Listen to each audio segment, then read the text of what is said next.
তাহলে সুতরার কথাটা এত গুরুত্বের সাথে হাদিসের মধ্যে আসছে কেন? ইবনে মাজাহ শরীফের 945 নম্বর হাদিসের মধ্যে আসছে, হযরত আবু হুরায়রা রাদিয়াল্লাহু তাআলা আনহু বলেছেন, ক্বালা রাসূলুল্লাহ সাল্লাল্লাহু আলাইহি ওয়াসাল্লাম লাউ ইয়ালামু আহাদুকুম মা লাহু ফি আইয়ামুর বাইনা ইয়াদাই আখিহি মুতারিজান ফিস সালাত। নবী বলেন, হে আমার সাহাবীরা, তোমাদের কেউ যদি জানতো তার নামাজি ভাইয়ের সামনে দিক দিয়ে চললে কি রকম অপরাধ, কি রকম শাস্তি এটার জন্য, যদি তোমাদের কেউ জানতো, লা আইয়ুকিমা মিআতা আমিন খায়রুল লাহু মিন আইয়াখতুয়া খাতাহু, যে এই অপরাধ থেকে, আযাব থেকে বাঁচার জন্য প্রয়োজনে সে 100 বছর পর্যন্ত দাঁড়িয়ে থাকবে, তারপরেও নামাজি ভাইয়ের সামনে দিক দিয়ে সে যাবে না। কেন? এটা মারাত্মক পর্যায়ের অপরাধ, এর দ্বারা আল্লাহ পাক বহুত বড় শাস্তির ঘোষণা করে দিয়েছেন। নাউজুবিল্লাহ বলেন, নাউজুবিল্লাহ। কেন? এত বড় শাস্তি আমার দরকার নাই, প্রয়োজনে আমি 100 বছর পর্যন্ত এই জায়গায় কি করব? দাঁড়িয়ে থাকবো, তারপরেও নামাজের সামনে দিক দিয়ে আমি যাব না। তাহলে এবার মনে করেন, নবীজির স্পষ্ট হাদিসে 100 বছরের কথা বলা হয়েছে। নামাজ পড়তে তো আর 100 বছর লাগবে না, নামাজ পড়তে তো আর একদিন লাগে না, ঘন্টার পর ঘন্টা লাগে না।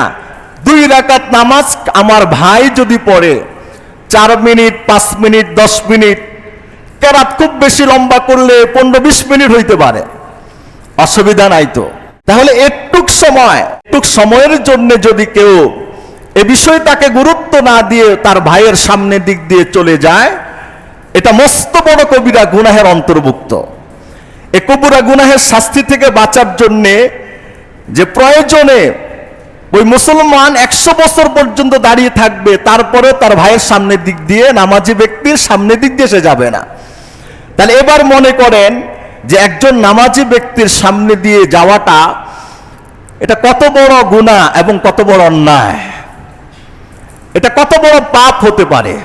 মুহতারাম হাজিরিন, আমি আপনাদের সমীপে পবিত্র কোরআনুল কারীমের সূরাতুল বাকারার 45 নম্বর আয়াতে কারিমা তিলাওয়াত করেছি। এই আয়াত নামাজ সংক্রান্ত বিষয়ে আল্লাহ পাক ইরশাদ করেছেন।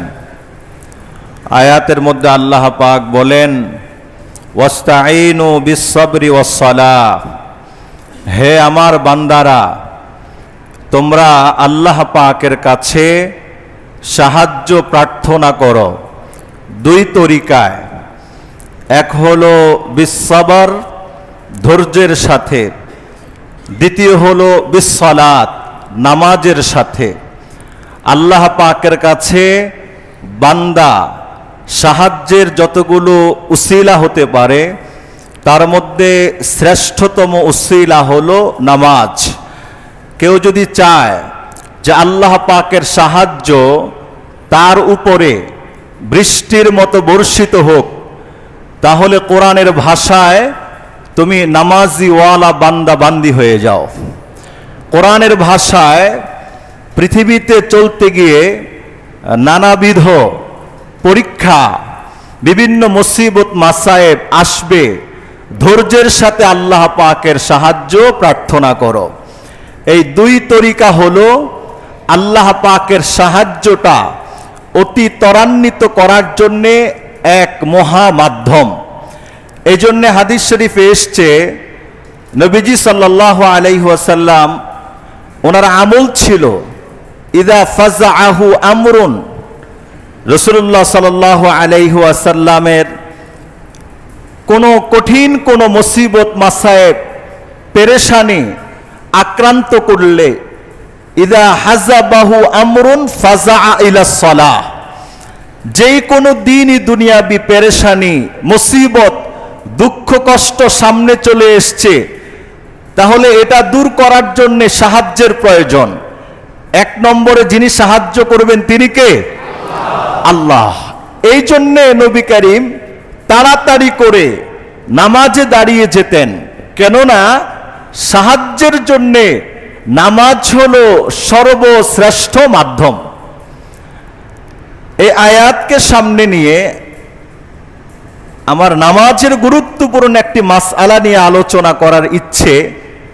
এই আয়াতের ব্যাখ্যা বিশ্লেষণ বা এই জাতীয় কিছু মর্ম কথা লম্বা করা আমার উদ্দেশ্য নয়। হাদিস শরীফে আসছে, রাসূলুল্লাহ সাল্লাল্লাহু আলাইহি সাল্লাম বলেছেন, সাল্লু কামা রাআইতুমুনি উসাল্লি। হে আমার সাহাবীরা, তোমরা আমি নবীকে যেইভাবে নামাজ পড়তে দেখেছ সেইভাবেই নামাজ পড়ো। তাহলে আমার নামাজ, আপনার নামাজ, আমাদের সবার নামাজ যদি নবীর দেখিয়ে দেওয়া তরিকায় আদায় করা হয়, তাহলে এই নামাজ কবুল হতে গিয়ে আল্লাহ পাকের দরবারে আর কোনো পর্দা থাকে না। সরাসরি এই নামাজ আল্লাহ পাকের দরবার পর্যন্ত পৌঁছে যায়। সুবহানাল্লাহ। এই জন্য নবীর তরিকায়, নবীর বাতলে দেওয়া পদ্ধতিতে আমাদের কি করা চাই? নামাজ পড়া চাই। নামাজ পড়তে গিয়ে বিভিন্ন সময় আমরা সুবিধা অসুবিধার সম্মুখীন হয়ে থাকি। তার মধ্যে একটা বিষয় হলো সুতরা। নামাজের মুসল্লিদের জন্যে বা নামাজের পরিবেশে একটি গুরুত্বপূর্ণ বিষয় আসে, ওটার নাম হলো সুতরা। যে এরকম এই যে কাষ্ঠখণ্ড বিভিন্ন জায়গায় দেওয়া থাকে না, কাঠ দিয়ে বা রড দিয়ে, লোহা দিয়ে, এসএস দিয়ে, এই যে লম্বা করে 1.5 ফিট 2 ফিট বা এর উঁচা, যেটা নামাজি ব্যক্তির সামনে দিয়ে দেওয়া হয়, এটাকে কি বলা হয়? সূত্রা বলা হয়। সূত্রা শব্দের অর্থ হলো অন্তরাল। সূত্রা শব্দের অর্থ হলো আড়াল। এর অর্থ হলো কেউ যদি একা একই নামাজ পড়ে, চাই মসজিদে পড়ুক অথবা খালি ময়দানে পড়ুক বা ঘরের মধ্যে পড়ুক, একা একই নামাজ পড়লে তার সামনে যে কোনো একটা আবরণ দিয়ে রাখা, এটা হলো মুস্তাহাব। কেন? এমনও হতে পারে আমার সামনে দিয়ে কোনো মুসল্লিরা যাতায়াতও করতে পারে, এমন হতে পারে আমার সামনে দিয়ে পথে ঘাটের কোনো মানুষ আমার সামনে দিয়ে অতিক্রম করতে পারে, এমনও হতে পারে আমার ঘরে আমি যেখানে নামাজ পড়তে দাঁড়িয়েছি আমার সামনে দিয়ে আমার ফ্যামিলির কেউ না কেউ যাওয়া আসার প্রয়োজন হতে পারে। এইরকম পরিস্থিতিতে একজন নামাজির জন্য দায়িত্ব এবং কর্তব্য হলো তার সামনে একটা সূত্রা দিয়ে রাখা। সূত্রা দিলে কি হবে? এর সামনে দিয়ে কেউ গেলে আমারও কোনো হরজ হবে না এবং যে যাবে তারও কোনো গুনাহ হবে না। এটা গুরুত্বপূর্ণ বিষয়। আমাদের মধ্যে এই ব্যাপারে অনেক ক্ষেত্রে অবহেলা দেখা যায় না। এটা অবহেলা করা যাবে না, অবহেলার বিষয় না। যেই রকম প্রথম সারিতে যারা নামাজ পড়ছি, সামনে তো দেওয়াল আছেই, এটা সূত্রার কায়েম মোকাম। কেউ যদি মাঝখানে নামাজ পড়তে দাঁড়ালাম একা একা, তাহলে সামনে দিয়ে কোনো না কোনো মুসল্লির যাওয়ার প্রয়োজন হতে পারে। তাহলে আপনি দাঁড়িয়েছেন মাঝখানে, কেন? ওখানে পাখা আছে, দাঁড়ালেন সেখানে। কিন্তু একা একা দাঁড়িয়েছেন, একটা সূত্র এনে আপনার সামনে দাঁড় করান। কেন? আপনার সামনে দিয়ে কোনো না কোনো মুসল্লির আসা যাওয়া যাতায়াত প্রয়োজন হতে পারে। এজন্য যিনি নামাজ পড়বেন এই বিষয়টা খেয়াল রাখা তার জন্য অত্যন্ত দায়িত্ব এবং কর্তব্যের মধ্যে পড়ে যায়। যদি সে এটা না করে অন্য কোনো মানুষদের অসুবিধা হয়, তাহলে এটা মাকরুহে তানজিহি হবে। কেন? বিনা কারণে বিনা প্রয়োজনে তার দ্বারা আরেকজন মানুষের, আরেকজন মুসল্লির কষ্ট হলো, এজন্য এটা উচিত নয়। কোনো কোনো ক্ষেত্রে দেখা যায় যেই সমস্ত জায়গা, ধরুন মসজিদ এবং মাঠ, বুখারী শরীফের হাদিসের মধ্যে আসছে, হযরত আব্দুল্লাহ ইবনে আব্বাস রাদিয়াল্লাহু তাআলা আনহু বলেছেন, রাসূলুল্লাহ সাল্লাল্লাহু আলাইহি ওয়াসাল্লাম মিনা প্রান্তরে সাহাবায়ে কেরামদেরকে নিয়ে নামাজ পড়ছিলেন। খালি ময়দান, সেখানে তো আর চতুর্দেওয়াল নেই, সামনে বিশাল বড় প্রাচীর নেই, খালি ময়দানে নামাজ পড়ছেন। হযরত আব্দুল্লাহ ইবনে আব্বাস একটা উটের উপর আরোহণ করে তিনি একেবারে নবীজির সামনে আসলেন, কাতারের একেবারে সামনে দিয়ে আসলেন, এসে ওটটাকে বেঁধে দিলেন, বেঁধে তিনি কাতারের মাঝখানে ঢুকে পড়লেন, নামাজ আদায় করলেন। নবী করিম নামাজ শেষ করলেন। হযরত আব্দুল্লাহ ইবনে আব্বাসকে কেন করলা, কেন আসলা, এই জাতীয় কোনো দিক নির্দেশনা বা তাকে তার এই কাজটাকে নবী অপছন্দ করেন নাই।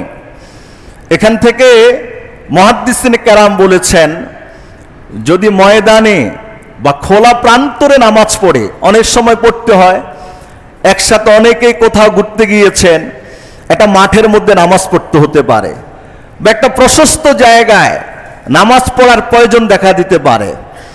এখন এই জায়গায় নামাজ পড়বেন, সামনে দিয়ে তো মানুষ চলাচল করবে, তখন হাদিসের মধ্যে যেটা আসছে, সুত্রাতুল ইমাম সুত্রাতুল মুসাল্লিন, ইমামের সূত্রা মুসল্লির সূত্রা।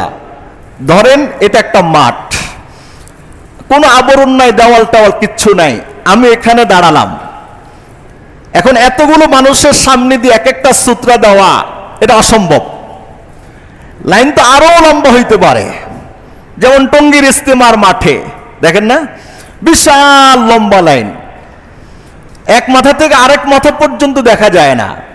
তো যিনি ইমাম সাহেব দাঁড়াবেন, ওনার সামনে একটা সূত্র যদি দেওয়া হয়, তাহলে এই সূত্রার সামনে দিয়ে যত মানুষ টানুষ আসা যাওয়া করবে, এই মুসল্লিদের সূত্রা ইমামের সূত্রা হিসেবে যথেষ্ট হয়ে যাবে। এটা যদি খোলা প্রান্তরে, খালি ময়দানে, খালি মাঠে বা রাস্তা সংলগ্ন কোনো জায়গায় নামাজ পড়ার প্রয়োজন হয়। মুসলিম শরীফের 507 নম্বর হাদিসের মধ্যে আসছে, রাসূলুল্লাহ সাল্লাল্লাহু আলাইহি ওয়াসাল্লাম বলেছেন, লাউ ইয়ালামুল মাররু বাইনা ইয়াদাইল মুসাল্লি মাযা আলাইহি, কোন মুসল্লির সামনে দিয়ে অতিক্রমকারী যাওয়ার সময় এটা কত বড় অপরাধ, শাস্তিযোগ্য, এটা যদি সে জানতো, লা আইয়াকিফা আরবাঈনা খায়রান লাহু মিন আইয়ামুররা বাইনা ইয়াদাইহি, যে সে 40 পর্যন্ত দাঁড়ায় থাকতো ওই জায়গায়। কেন? এই অন্যায় কাজটা করলে এত অপরাধ হবে, এত শাস্তি হবে, এই শাস্তি থেকে বাঁচার জন্য আমি এই জায়গায় দাঁড়ায় থাকবো, আমি শাস্তি গ্রহণ করতে রাজি না, প্রয়োজনে 40 পর্যন্ত দাঁড়ায় থাকবো।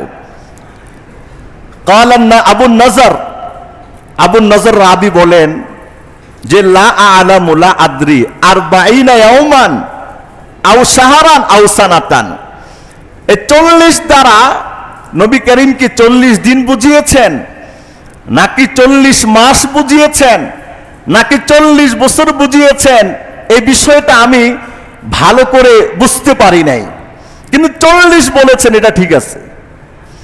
তাহলে এখানে যদি 40 দিনও ধরে নেই, বা 40 মাসেরও সম্ভাবনা আছে, বা 40 বছরেরও কি সম্ভাবনা আছে না নেই? কেন? এর আগের হাদিসে আমরা পড়েছি 100 বছরের কথা। তাহলে ওই হাদিসের মধ্যে তো আর কোনো সন্দেহ নাই, স্পষ্ট নবী করিমের বক্তব্যটা হাদিসের মধ্যে পাওয়া গেছে।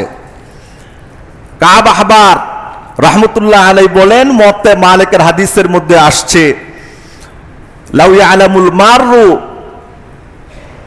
বাইনা ইয়াদাইল মুসাল্লি লাকানা আন ইয়াখসিফা বিল আরদি খায়রান লাহু মিন আন ইয়ামুররা বাইনা ইয়াদাই, যে একজন নামাজি ব্যক্তির সামনে দিয়ে অতিক্রম করাটা এত মস্ত বড় শাস্তির যোগ্য, কেউ যদি এটা জানতো, তাহলে সে মনে করতো যে আমি জমিনের মধ্যে ডেবে যাই, তারপরেও নামাজি ব্যক্তির সামনে দিয়ে যাওয়া যাবে না, কারণ নামাজি ব্যক্তির সামনে দিয়ে যাওয়া জমিনের মধ্যে ডেবে যাওয়ার চাইতে আরো বড় শাস্তি। এজন্য আমি চাই যে ডেবে যাব, তারপরে নামাজি ব্যক্তির সামনে দিয়ে যাব না। তাহলে হাদিস থেকে এই কথাটা বুঝে আসলো যে একজন নামাজি ব্যক্তির সামনের দিক দিয়ে যাওয়াটা এটা কি মস্ত বড় অপরাধ এবং অন্যায়। এবার বলেন, সূত্রার প্রয়োজনীয়তা আছে না নেই? বিভিন্ন কারণে বিভিন্ন প্রয়োজনে সূত্রা লাগে। মসজিদ যত বড় হবে, মসজিদের পরিধি অনুযায়ী মসজিদের জন্য যথেষ্ট পরিমাণ সূত্রা এটা জরুরতের ক্ষেত্রে রাখতে হয়, রাখার দরকার। রাসূলুল্লাহ সাল্লাল্লাহু আলাইহি ওয়াসাল্লাম হাদিসের মধ্যে বলেছেন, আবু দাউদ শরীফের 689 নম্বর হাদিসের মধ্যে আসছে, হযরত আবু হুরায়রা রাদিয়াল্লাহু তাআলা আনহুর বর্ণনা, রাসূলুল্লাহ সাল্লাল্লাহু আলাইহি ওয়াসাল্লাম বলেন যে ইজা সাল্লা আহাদুকুম, তোমাদের কেউ যদি নামাজ পড়ো একা একই ভাবে, তোমাদের কেউ যদি একা একই ভাবে নামাজ পড়ো, ফালইয়াজআল তিলকা ওয়াজহি শাইআন, সে যেন তার সামনে কিছু রাখে। ফাইল্লাম ইয়াজিদ, যদি সামনে রাখার মতো কিছু না পায়, ফালিয়ানসিব আসাহু, সে যেন তার কাছে যদি কোনো লাঠি থাকে ওই লাঠিটা তার সামনের মধ্যে রাখে। ফাইল্লাম ইয়াজিদ মাআহু আম্মা, যদি সে কিছুই না পায় তাহলে আল্লাহ পাকের রাসূল বলেছেন ফালিয়াখতুত খাত্তান, সে যেন তার সামনে দিক দিয়ে লাঠি দিয়ে দাগ দেয়। ফালা ইয়াসুম্মা লা ইয়াদুররু মা মাররা আমামাহ, অতঃপর তার সামনে দিক দিয়ে যদি কেউ যায় এটা তার জন্য অসুবিধা হবে না। কেন আমি নামাজ পড়বো সূত্র আমি দিব, কেন আমার সামনে দিয়ে যদি কেউ অতিক্রম করে আমার থেকে সেজদার মাঝখান দিয়ে, তাহলে আমার নামাজের খালাল ব্যাঘাত সৃষ্টি হবে। আমার তো দরকার ছিল একটা সূত্র দেওয়া, সূত্র নেই, দরকার ছিল একটা লাঠি দেওয়া, লাঠিও নেই। আবার নামাজ পড়ার দরকার, তাহলে কোনো কিছু দিয়ে একটু দাগ দিয়ে রাখা, অন্তত একটু সান্ত্বনা পাইলাম যে আমার সাধ্যে যতটুকুন আছে ততটুকুন করলাম, এর চাইতে আর বেশি করতে পারলাম না। এটা হলো নামাজি ব্যক্তির সান্ত্বনা। কিন্তু এর অর্থ এটা নয় যে নামাজ পড়লে দাগ দিলে দাগের সামনের দিক দিয়ে আমি আর আপনি যেতে পারবো, এটা আমার জন্য নয়। আমি আর আপনি যেতে পারবো যদি সূত্রা থাকে তখন যেতে পারবো, সূত্রা না থাকলে যাওয়ার কোনো কি নাই, সুযোগ নাই।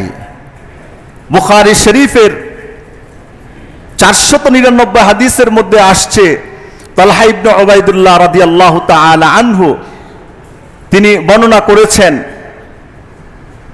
যে ইদা ওয়াদা আহাদুকুম, তোমাদের কেউ যদি রাখে মিন বাইনি ইয়াদাইহি, তার সামনে ইলা সূত্রা, তার সামনে যদি সে এমন কোন জিনিস রাখে যেটা মানুষ থেকে তাকে আড়াল করে নেয়, ফালিউসাল্লি, সে যেন নামাজ পড়ে। সে এই যে নামাজ পড়বে তার নামাজের সামনে দিক দিয়ে অতিক্রম করলে তার নামাজের কোনো কি হবে না, ক্ষতি সাধিত হবে না। তাহলে যিনি নামাজ পড়বেন তারও দায়িত্ব এবং কর্তব্য অন্তত এরকম মজলিসে যে সামনের দিক দিয়ে কেউ যেতে পারে আসতে পারে এজন্য একটা সূত্রা দেওয়া। সূত্র না থাকলে দেওয়াল ঘেঁষে নামাজ পড়া বা সামনে নামাজ পড়া বা তার সামনে কোনো পিলার দিয়ে নামাজ পড়া বা সামনে কোনো চেয়ার দিয়ে নামাজ পড়া, কি ভাই বুঝেন নাই? রাসূলুল্লাহ সাল্লাল্লাহু আলাইহি ওয়াসাল্লাম বলেছেন, ইদা ওয়াদা আরাদা আহাদুকুম ইউসাল্লি ফালিউসাল্লি ইলা মুআখিরাতির রাহাল, সে যেন হাউদার পিছনের কাষ্ঠখণ্ডের মতো কিছু দিয়ে রাখে। রাসূলুল্লাহ সাল্লাল্লাহু আলাইহি সাল্লামকে জিজ্ঞেস করা হলো, ইয়া রাসূলুল্লাহ মা হিয়া মুআখিরাতুর রাহাল? মুআখিরাতুর রাহাল মানে এটা আহলে আরবদের একটা ব্যবহার ছিল। ওটের ভিতরে, ওটের উপরে যেই জায়গায় আরোহী বসবে ওই বসার যে আসনটা, আসনের পিছনে একটা কাঠের টুকরা এমনি দাঁড় করানো থাকতো, যাতে করে যিনি ওটের মধ্যে আরোহণ করেছেন আসনে বসে ওটার পিছনে হেলান দিয়ে থাকতে পারেন।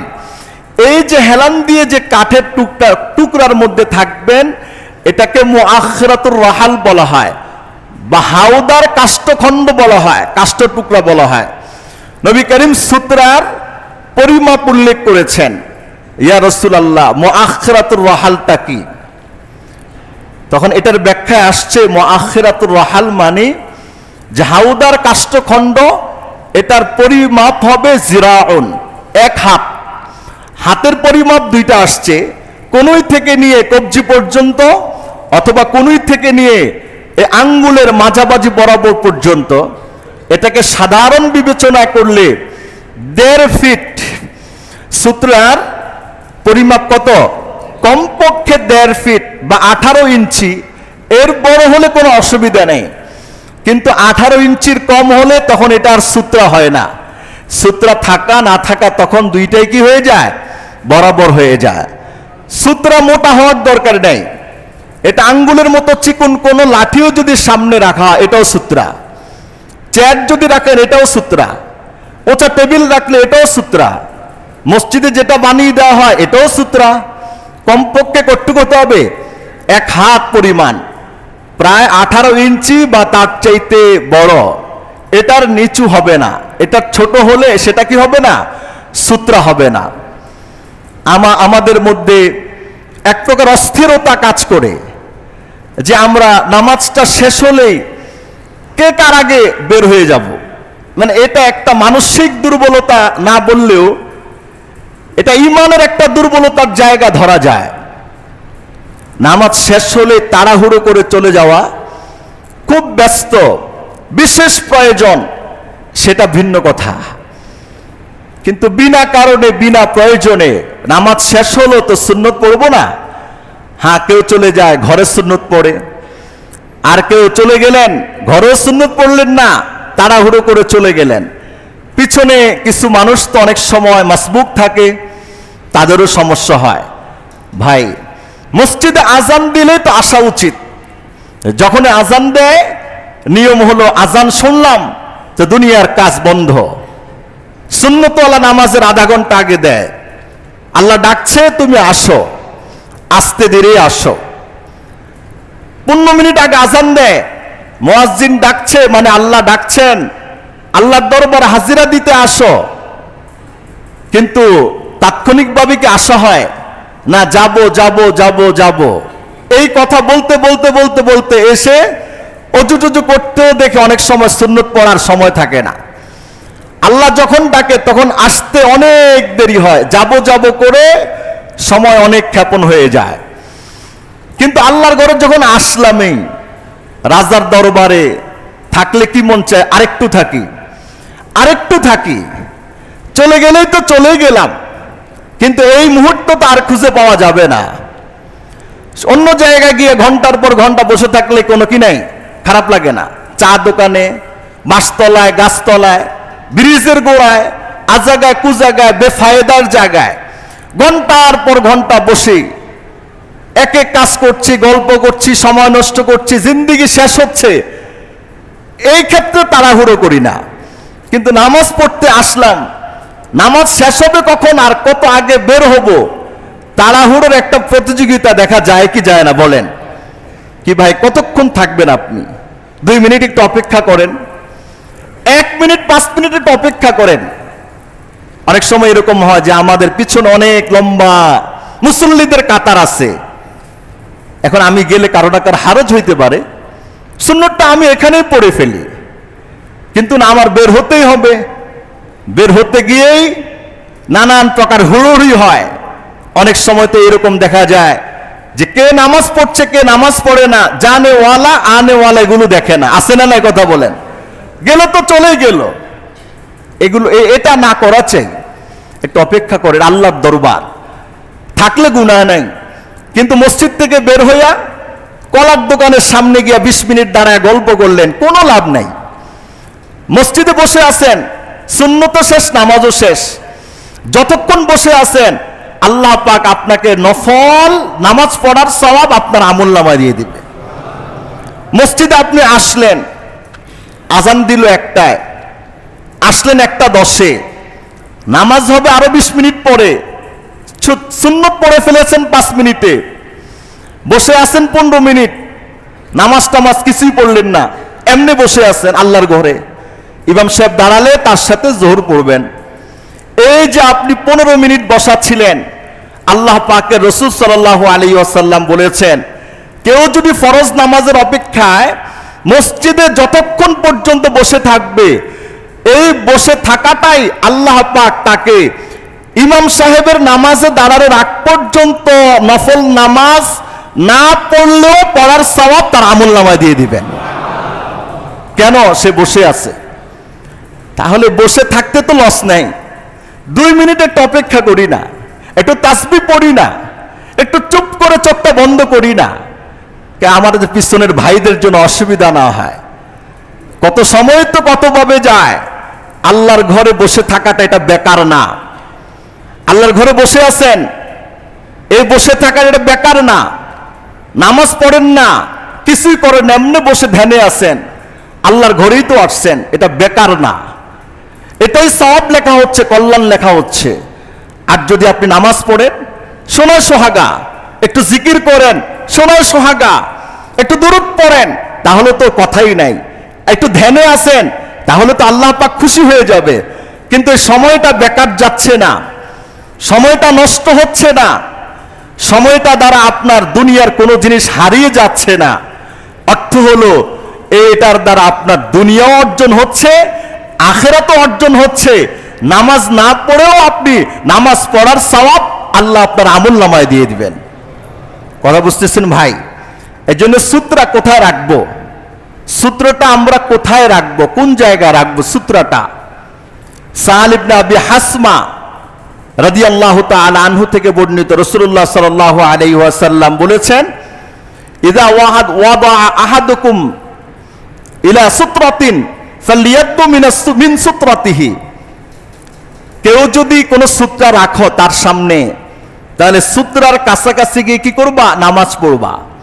সূত্রা রাখবো সেজদার জায়গা থেকে একটু 2, 3, 4 আঙ্গুল সামনে, একবারে বরাবর না রাখা উত্তম।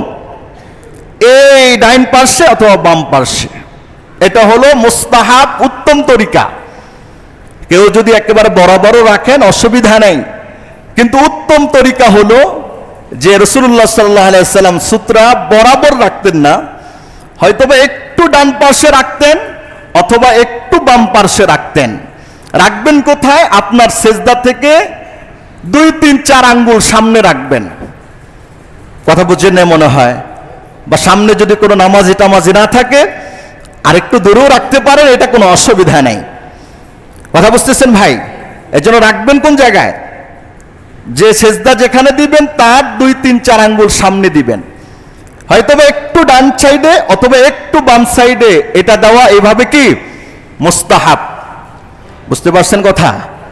রাসূলুল্লাহ সাল্লাল্লাহু আলাইহি ওয়াসাল্লাম আরেকটা মাসআলা হলো যে আমার পিছনে একজন নামাজ পড়ছে, আমার পিছনে একজন বরাবর, আমি বসে আছি, কিন্তু এখন আমার এখান থেকে অতিক্রম করার দরকার। এখন আমার ডাইনেও সূত্রা নেই, বামেও সূত্রা নেই, কেমনে যাব? তো হাদিসের মধ্যে যেটা আসছে, বুখারী শরীফের হাদিস 508 নম্বর হাদিসে আসছে, আমাদের আয়েশা সিদ্দিকা রাদিয়াল্লাহু তাআলা আনহু বলেছেন, রাআইতুন নবী সাল্লাল্লাহু আলাইহি সাল্লাম ইউসাল্লি ওয়া আনা আলাস সারির বাইনাহু ওয়া বাইনাল কিবলা। নবী করিম নামাজ পড়তেন, ওই যে রওজা আত্হার যে হুজরা মোবারক ছিল, এটা পরিধির দিক দিয়ে একটু ছোট ছিল। তো রাসূলুল্লাহ সাল্লাল্লাহু আলাইহি ওয়াসাল্লাম রাত্রে নামাজ পড়তেন, আয়েশা রাদিয়াল্লাহু তাআলা আনহা সামনে শোয়া থাকতেন আড়াআড়ি ভাবে। তো আয়েশা রাদিয়াল্লাহু তাআলা ফাতাবদুল আল হাজা, হুট করে আমার মনে পড়লো যে একটা কাজ করার দরকার। এখন নবীজি নামাজ পড়ছেন, আমি কি করব? ফাআকরাহু আন উযিয়া রাসূলুল্লাহ সাল্লাল্লাহু আলাইহি সাল্লাম, আমি চাই না যে আমার নড়াচড়ার কারণে আমার নবীজির নামাজের কোনো ব্যাঘাত সৃষ্টি হোক, তিনি কষ্ট পাক, এটা আমি অপছন্দ করতাম। তখন আয়েশা রাদিয়াল্লাহু তাআলা বলতেন যে ফাআনসাল্লু, আমি আস্তে করে সামনে থেকে একটু বাঁকা হয়ে সরে পড়তাম যাতে নবীজির কোনো কষ্ট না হয়। এই হাদিস থেকে ফুকায়ে কেরাম এই কথা বলেছেন, কেউ যদি নামাজ পড়ে তার সামনে যদি আপনি বসা থাকেন, ডাইনে বামে সূত্রা না থাকে, তাহলে আপনি ডাইন দিকে কাত হয়ে উঠে যাবেন অথবা বাম দিকে কাত হয়ে উঠে যাবেন। কেন? এইরকম উঠার দ্বারা নামাজি ব্যক্তির সামনে দিয়ে অতিক্রম করাটা প্রমাণিত হয় না। বুঝতে পারছেন কথা? এইরকম বসার দ্বারা, এই যে ধরেন আমার পিছনে একজন নামাজ পড়ছে, আমি উঠবো কিভাবে? আস্তে করে বাঁকা হয়ে আমি উঠে যাব, অথবা বাম দিকে একটু ঘুরে আমি আস্তে করে উঠে যাব। যদিও আমার পিছনে একজন নামাজ পড়ছেন, কারণ এই পরিস্থিতিতে অনেকেই মনে করেন যে সূত্র ছাড়া অন্তত এইভাবে যাওয়াটাও গুনাহ না, এইভাবে যাওয়াটা গুনাহ না। কেন? আমি তো নামাজি ব্যক্তির সামনেই বসা, এটা যাওয়া যাওয়ির তো কোনো মাসলা না। আমি একটু ঘুরে পড়লাম, ঘুরে বাম দিকে চলে গেলাম বা ডান দিক দিয়ে চলে গেলাম, মনে থাকবে তো ইনশাআল্লাহ? হ্যাঁ, গুরুত্বপূর্ণ বিষয়। রাসূলুল্লাহ সাল্লাল্লাহু আলাইহি ওয়াসাল্লাম হাদিসে আসছেন যে যদি সূত্রা দিলাম, সূত্রা দেওয়া সত্ত্বেও যদি আমার সামনের দিক দিয়ে কেউ চলে যায়, নবীজি করিম সাল্লাল্লাহু আলাইহি সাল্লাম বলেছেন আত-তাসবিহু লির-রিজাল ওয়াত-তাসফিকু লিন-নিসা। ধরেন আমি নামাজে আছি, আমার সামনে সূত্রা আছে, কোনো ভাই বেখেয়ালে তাড়াহুড়ো করে আমার সামনে দিয়ে যাচ্ছে, তখন আমি বলবো সুবহানাল্লাহ, আলহামদুলিল্লাহ, আল্লাহু আকবার, জোরে বলবো। এটা নামাজ নষ্ট হবে না। কেন? ওই বেটাকে সতর্ক করা যে আমি নামাজ পড়তেছি, সামনে দিয়ে যেও না, বড় গুনাহগার হইবা। তাসবিহ পড়ে তাকে সতর্ক করবে। আর নারীদের সামনে দিয়ে গেলে নারীরা ডান হাতের তালু দিয়ে বাম হাতের উপরে এরকম করবে, আওয়াজ হবে, আওয়াজে যেন অপর নারী মনে করে যে উনি তো নামাজে আছে। আমি যখন সুবহানাল্লাহ আলহামদুলিল্লাহ পড়বো তো কেউ না কেউ তাকাবে, তখন বলবো আল্লাহ, উনি তো নামাজে আছে। তাহলে আমি নামাজে আছি, আমার নামাজে ব্যাঘাত সৃষ্টি করবা না, আর তুমিও আমার সামনে দিয়ে গিয়ে মস্ত বড় গুনাহগার হইবা না। এটাও যদি কাজ না হয়, রাসূলুল্লাহ সাল্লাল্লাহু আলাইহি সাল্লাম বলেছেন কেউ সূত্রা দিলা, বুখারী শরীফের 509 নম্বর হাদিস, সূত্রা দিলা তারপরেও তোমার সামনে দিয়ে গেছে, ফালিয়াদফাহু, সে যেন তাকে কি করে, হাত দিয়ে বাধা দেয়। যদি সেটা না মানে ফালিয়াকাতিলহু, সে যেন তার সাথে লড়াই করে। আচ্ছা এখন বলেন, নামাজের ভিতরে কি লড়াই করা যাবে? নামাজের ভিতরে কি লড়াই করা যাবে? তাকে বাধা দিব যখন সে সামনে দিয়ে চলে যাচ্ছে, সুবহানাল্লাহ আলহামদুলিল্লাহ, কাজ হয় না। যদি সে আমার ডান দিক দিয়ে যায়, ডান হাত দিয়ে এমনি করব, বাম দিক দিয়ে গেলে বাম হাত দিয়ে এমনি করব। এরপরও যদি সে এটা না মানে, ফালিয়াকাতিলহু, এর অর্থ হলো একটু জোরে সোরে তাকে একটু কি করা, সাইড করা। ফালিয়াকাতিলুর মানা কি, তাকে শক্তভাবে যেন একটু কি করে, তাকে আসতে না দেয়। ফুকায়ে কেরাম বলেছেন ফালিয়াকাতিলহু মানে এটা রাসূলুল্লাহ সাল্লাল্লাহু আলাইহি সাল্লাম তাসদীদ, বক্তব্যটাকে শক্তিশালী করার জন্য নবী কারীম এই কথা বলেছেন। ফালিয়াকাতিলহু, তাকে শক্তভাবে যেন বাধা দেয়। বাধা দিতে গিয়ে আবার এরকম না যে হাত পাত খুলে মিয়া সামনে দিয়ে যান, কে নামাজ পড়তেছি না, তো এটা করলে তো নামাজ ভেঙে যাবে। এটা করলে আমলে কাসির হবে, আমলে কাসির হলে নামাজ ভেঙে যাবে। আমি আপনাদেরকে দেখাই এইভাবে, এই জাতীয় ঘটনা হয় না। ধরো আমি দাঁড়াইলাম, আল্লাহু আকবার, দাঁড়াইলাম, কেউ আমার সামনে দিয়ে যাচ্ছে, সুবহানাল্লাহ আলহামদুলিল্লাহ আল্লাহু আকবার, কিন্তু তারপরেও নাছেও বান্দা মানে না। বা একজন যাচ্ছে, কয়জনকে এরকম বলবো, এরকম ভাবে হাত দিলাম, আরেকজন যাচ্ছে বাম দিক থেকে, হাত দিলাম, এরপরও মানে না, আরেকটু জোরে দিলাম। এটার অর্থ এটা না হাতটা ছাইরা আমি এই মিয়া নামাজ পড়তেছি না, দেখেন না মিয়া ফাইজলামি করেন, নামাজের সামনে যান কেন, এগুলো বললে কি আবার নামাজ দাঁড়ানো যাবে না? এটা বললে তো তার নামাজটাই নষ্ট হয়ে যাবে। আল্লাহ পাক আমাদের সবাইকে, এটা নামাজিদের একটা আদব, গুরুত্বপূর্ণ একটি মাসআলা মাসাইল, এগুলো আমাদের জানার দরকার। আমরা এগুলোতে অনেক অলসতা, অবহেলা, এটাকে সাধারণ থেকে সাধারণ বিষয় মনে করি। আজকের হাদিসগুলো থেকে কি বুঝলেন যে কত বড় অপরাধ হইতে পারলে যে 100 বছর পর্যন্ত এটা শাস্তি ভোগ না করে দাঁড়িয়ে থাকতে চায়, তাহলে এবার বুঝেন একজন নামাজি ব্যক্তির সামনে দিয়ে যাওয়া কত বড় অন্যায় এবং অপরাধ। এটার পাশাপাশি মুখতাসার একটা মাসআলা বলি, মসজিদ যদি বড় হয় বা ছোট হয়, মসজিদ বড় বা ছোট, আমাদের এই মসজিদটাকে বড় পর্যায়ে ধরেন না, ছোট ধরেন। বড় মসজিদ হইল ধরেন গুলশান আজাদ মসজিদ, গাউসুল আলম আজম মসজিদ, বাইতুল মুকাররম মসজিদ, যেখানে ধরেন প্রথম ফ্লোরে হাজার হাজার মুসল্লি নামাজ পড়ে। এই জাতীয় বড় মসজিদে মুসল্লি বেশি, নামাজি বেশি, এত সূত্র কোথায় পাওয়া যাবে? এখন প্রয়োজন আছে মানুষের যাওয়া, পিছন দিক দিয়ে গেলে হারাজ। তাহলে আমি যেই কাতারে দাঁড়ালাম, এই কাতার থেকে 3 কাতার সামনের দিক দিয়ে যাওয়ার অনুমতি আছে। ধরেন আমি এই কাতারে দাঁড়ালাম, আমার এক কাতার, এই কাতার 2 কাতার, ওটা হলো 3 কাতার, ওটার সামনের দিক দিয়ে মুসল্লিরা অতিক্রম করতে পারবে। কেননা মসজিদ অনেক বড়, মুসল্লি বেশি, হ্যাঁ, নিয়মানুবর্তিতা রক্ষা করা অনেক সময় এটা খরচ হয়ে যায়। এজন্য বড় মসজিদে প্রয়োজনের খাতিরে প্রয়োজন হলে কমপক্ষে নামাজি ব্যক্তি যে কাতারে দাঁড়িয়েছে ওই কাতার সহ 3 কাতার সামনে দিক দিয়ে যাওয়া যায়। যদিও তার সামনে সুতরা না থাকে তাহলেও কোনো গুনাহ হবে না। ছোট মসজিদে এটার সুযোগ নাই, বড় মসজিদে এটার সুযোগ আছে, কিন্তু ওই পন্থা অবলম্বন না করতে পারলে আরো ভালো।